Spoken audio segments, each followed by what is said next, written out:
আমার বাবা খুব একটা সৎ একটা বাবা ছিল, আমার দেশের লোক।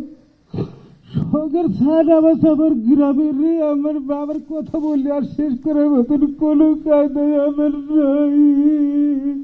এই আবেগ পরিবারের প্রিয় মানুষটিকে হারিয়ে। সুদানের আবেই এলাকায় জাতিসংঘ শান্তিরক্ষা মিশনে দায়িত্ব পালনকালে সন্ত্রাসী ড্রোন হামলায় নিহত শহীদ ৬ বাংলাদেশি শান্তিরক্ষীর পরিবারের সদস্যরা কথা বলতে গিয়ে এভাবেই কান্নায় ভেঙে পড়েন। মেহরবানি স্যার, আপনারা যদি কাইন্ডলি একটু তার ফ্যামিলির দিকে একটু থাকেন স্যার। একটা ছোট ভাই, একটা বোন এবং স্ত্রী, 2টা সন্তান, একটা 2 বছর আর একটা 12 বছর। আমার বোন আজ বিধবা হয়ে গিয়েছে, আমার বাগনা বাবা হারা হয়েছে। আপনারা তাদের প্রতি সবসময় দৃষ্টি রাখবেন, তাদের সুখে দুঃখে খবর নেবেন। আপনারা সবাই দোয়া করবেন চাকরিগত যে সমস্ত সুযোগ সুবিধা থাকে সেটা যাতে সহজ হয়, ইজিলি পায়, এদিকে কার্যনা ত্রুটি লক্ষ্য করবেন। আল্লাহু আকবার। আজ সকালে ঢাকা সেনানিবাসের কেন্দ্রীয় মসজিদে তাদের নামাজে জানাজা অনুষ্ঠিত হয়।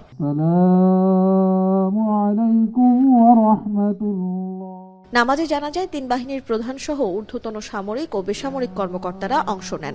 জানাজা শুরুর আগে শহীদ শান্তিরক্ষীদের কর্মময় জীবনের সংক্ষিপ্ত জীবন বৃত্তান্ত পাঠ করে শোনানো হয়।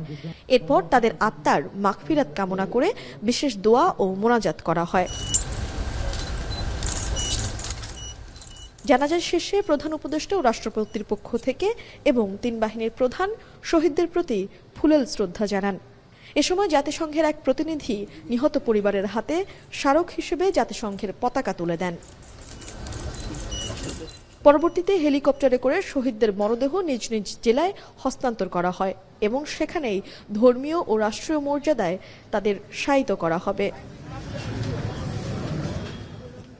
নিজ দেশের মাটি ও মানুষকে ছেড়ে হাজার মাইল দূরে গিয়ে অজানা অচেনা একটি ভূখণ্ডে শান্তি রক্ষা প্রতিষ্ঠার জন্য কাজ করেন যারা, তারা কেবলই ইউনিফর্মধারী কোনো সৈনিক নন, বরং মানবিকতার প্রতীক। জাতিসংঘের শান্তিরক্ষা মিশনে কোনো যুদ্ধ নয়, নিরস্ত্র মানুষের নিরাপত্তার জন্য শান্তি প্রতিষ্ঠা করতেই কাজ করেন তারা। সেই শান্তির পথে কাজ করতে গিয়ে জীবন দিতেও কোনো কার্পণ্য বোধ করে না, কারণ তাদের বুকে থাকে লাল সবুজের পতাকা। তানজিলা খান মিম, এখন, ঢাকা।